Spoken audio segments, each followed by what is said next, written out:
Hi class, welcome to our weekly meeting. I want to take some time today and kind of work through where we've been because there has been a lot going on in the last few weeks and we are about to dive headfirst into more. So first things, you've all taken the APA quiz at this point. If you haven't taken the quiz is closed. I'm so sorry, the quiz is closed. So I understand that the APA quiz was fairly nitpicky. It was very specific and we are making some adjustments to the quiz. You may receive points back on several of the questions. Those are being discussed and debated about whether or not students should receive points back. I went through and created a document that was sent to you. It was posted to the class announcements and it was called APA Takeaways and Hints. If you haven't had a chance to look through that, I highly recommend you do that. Each bullet point goes step by step through those questions, just so you have a little bit more information about why that may have been the answer that it was. Also, if you had questions initially about why you missed certain questions, you should be able to see what the correct answer was on the quiz if you go back in and look at it at this point. Because you were allowed to take the quiz more than once, those answers didn't become available until after the deadline. So one thing I did notice as I graded those final questions 30 and 31, there was a little bit of confusion about what a signal phrase it was versus a parenthetical citation. So the parenthetical citation typically occurs at the end of the sentence, or if it's a group of sentences all related to the same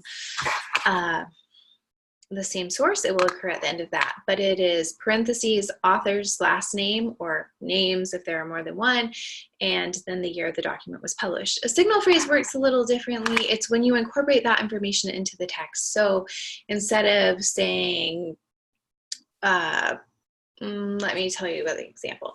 Instead of having an example about drinking water, clean drinking water in a certain area, and then you just say, I believe the correct citation was Van Dyke Drink Water 2013. Instead of doing that, you would say, in a study conducted by Van Dyke and Drinkwater, right after that, 2013, then launch into that information.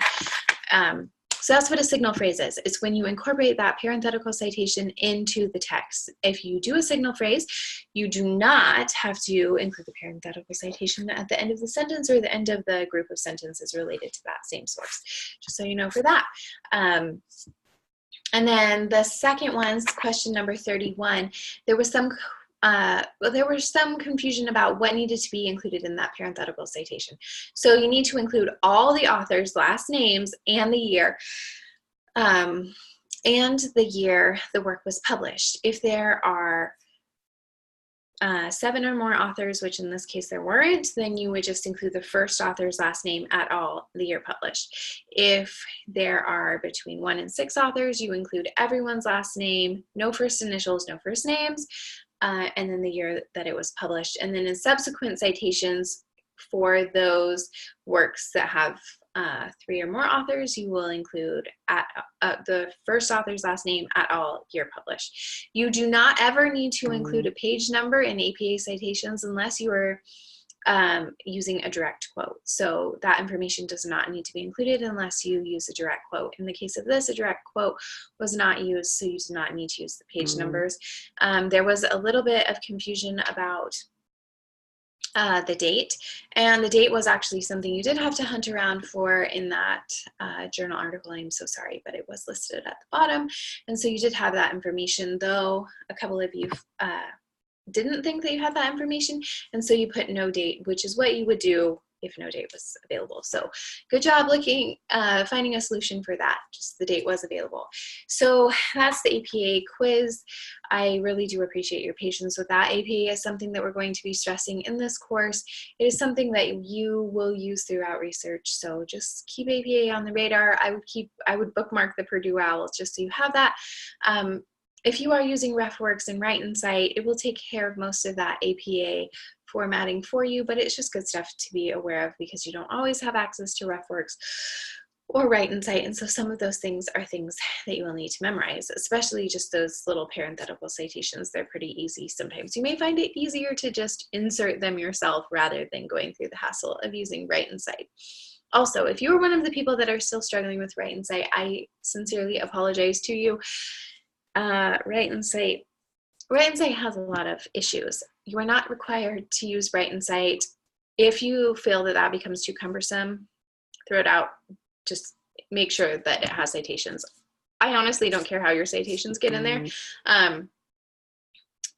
I honestly don't care how your citations get in there. I just care that they're in there. So find the easiest way for you to get them put in there. For me personally, Write and Cite does not make it easier. So I just write them out.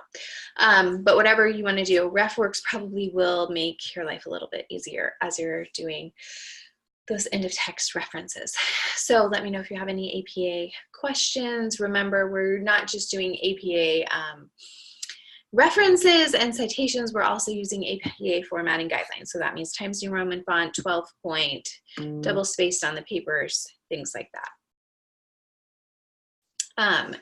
Okay, now let's move on to the outline. Some of you had some questions about the outline. I wish I had some really good answers for you about the outline. I really wish I had some good answers for you about the outline. So the outline is a problematic assignment. We're just going to be blunt and honest. The outline is a problematic assignment the way it is currently written, detailed for you.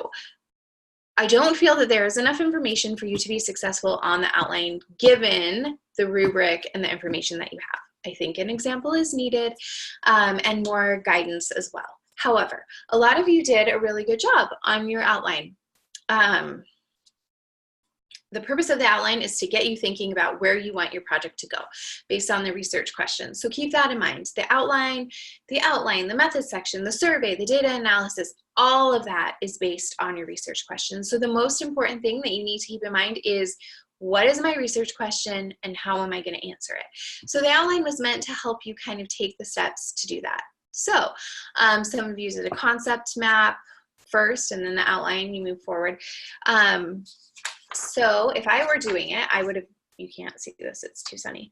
If I were doing it, I would have made this concept map that you can't see. See, I would start my main idea here and then I would have branched off. I'm going to send you what I would have done for the concept map, and that would have guided my outline. We are going to put this information into the course. That being said, because it was not in there, there has been some discussion about how this assignment should be graded. There has been a lot of debate about how the assignment will be graded. And so you will notice there is going to be a little bit of lag time in the submission of the outline and then when you receive the grade, because we are still discussing how best to address that. So I sincerely apologize for that delay. Just keep in mind that everything you do needs to be related to that research question, and then we're going to move forward from there. As you do that synthesis grid this week, think about your research question. What is your research question? How does it relate to previous research? What do you need to understand? Just the research question is the most important thing. The outline was meant to help guide you from that research question to answering the research question. So from writing the research question to answering the research question. I believe that was the purpose of the outline. As I grade your assignment, I am going to use that. The outline is meant to help you answer the research question. That being said, the outline did not specifically say that you should include the research question, which was a major error in the writing of the assignment. So I will not dock points if you did not include the outline, or if you did not include the research question in the outline. But keep in mind, the research question is the driving thing. It is the driving thing, so it must always be front and center. It's going to become particularly important this week. We'll talk a little bit about that. If you already received a grade for your outline and it seemed a tiny bit harsh, I am going back and revising those grades. So you may see a different grade. Just thank you for your patience as we work out some of the growing pains and kinks in this class. Our goal is to make it consistent across all instructors. And so that means all instructors need to have the same level of understanding, and that doesn't always occur. We may interpret assignments differently. So having a little bit of counseling as we try and figure that one out. So this week, let's move on from that. Delightful assignment. So now we are working on the synthesis grid. You are looking for sources, you are filling out the information on the sources, and then you are submitting it. I highly, highly, highly, highly recommend that if you find a source that you do not feel is entirely relevant to your topic, your research question, etc., that you throw it out and you replace it with something good. Do not pick the first 6 sources that you find and then expect that that will be amazing. Read through these sources and determine if they are worth your time. How can you cut down the reading time?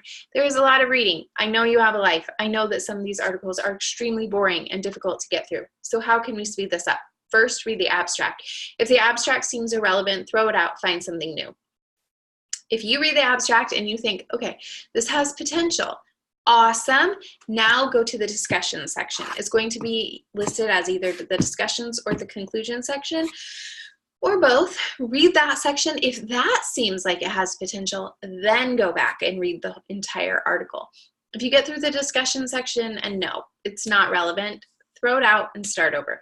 If you can cut down the amount that you have to read to determine whether or not something is a viable source, it will reduce the amount of time that you are spending on this and help you focus your efforts on those more relevant pieces. That being said, one of the tips and tricks I recommend using for finding relevant sources is going through Google Scholar. I think Google Scholar is much more user-friendly than the library. Though you do need to know how to use the library. And here's the deal. With Google Scholar, you do have the issue that you might find something amazing, but you probably don't have access to the full text. So you're going to have to take that, go into the library. If you do want to skip that step, that's totally fine. The library allows you to do this as well, but it's not quite as user-friendly. If you find an article that is amazing, then look at where that article has been cited after its publication. This is especially important if you find an article that you feel is amazing, but is a little bit too old. Remember, we're probably wanting to stay within the range of the last 5 years for articles because health information changes so rapidly. So if you find an article that you think is amazing and it's maybe 10, 15 years old, that's okay. See where it's been cited since. It's likely that if something is amazing then, it has been cited multiple times and you get kind of the new iterations of that study. So look for that. Remember, like I said, we want to look for the most relevant articles. So we probably want nothing older than 2010. 2010 is probably even a little bit old, maybe nothing older than 2014 if possible. If you are heading back into the 90s, you have gone too far. Health information has changed dramatically.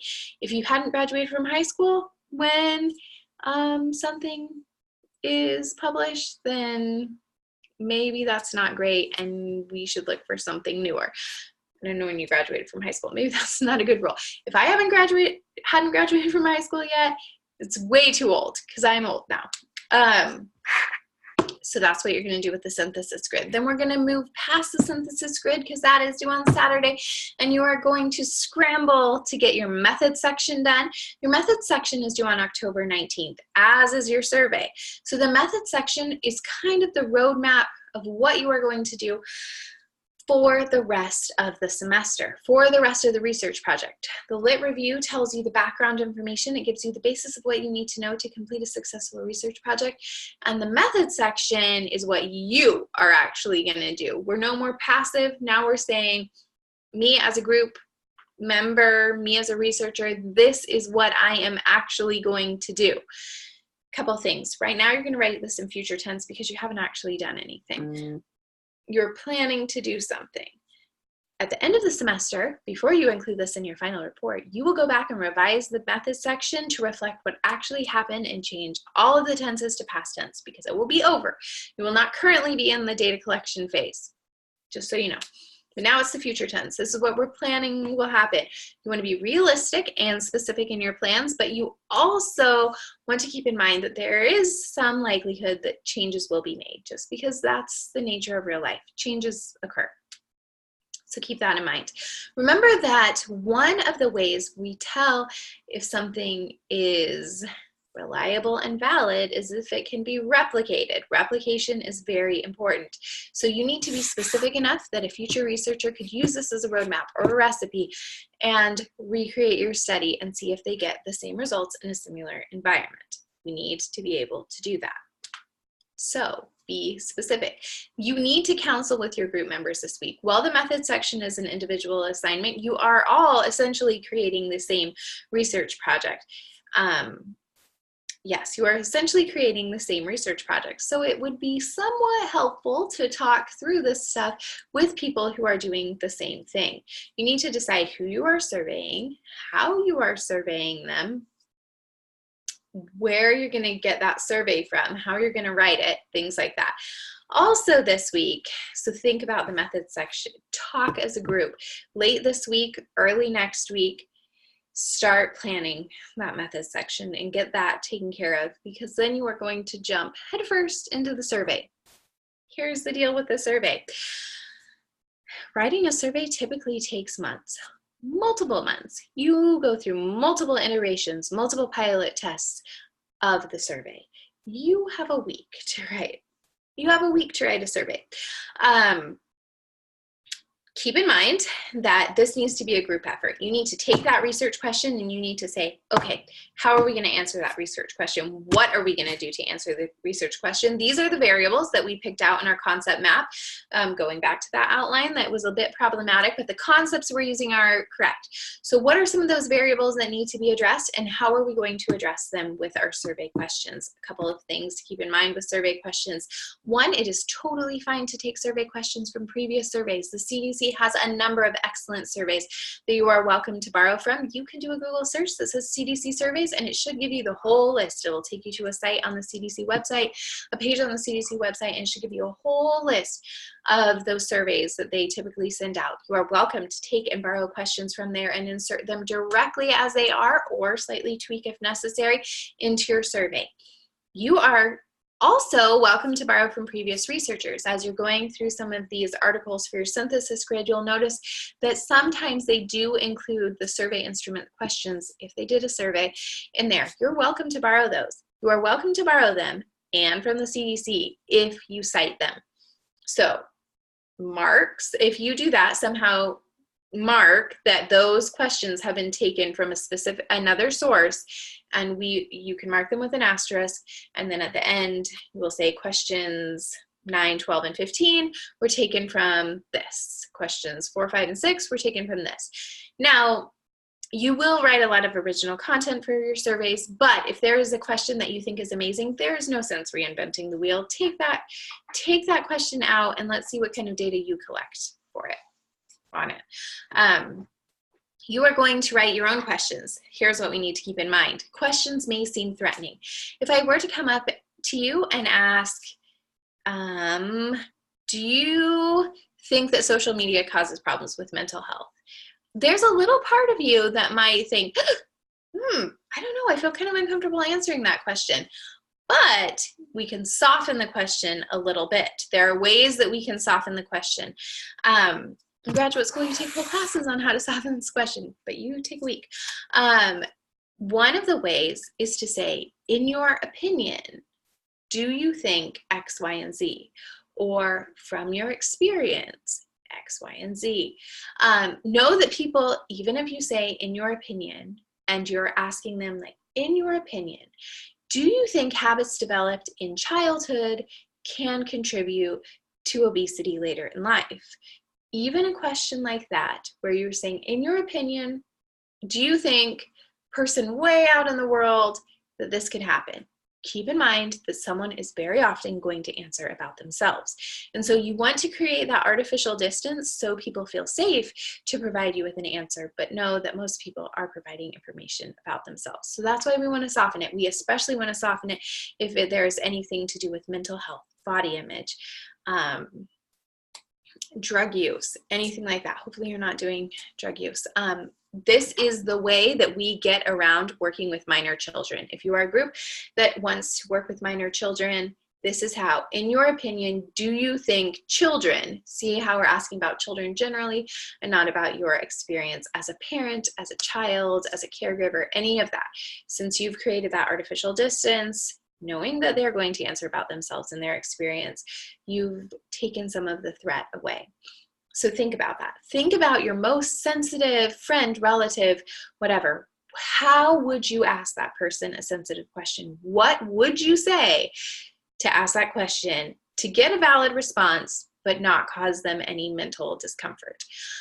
In addition to that, if you are asking something and you want to know about a specific time frame, be specific about that time frame.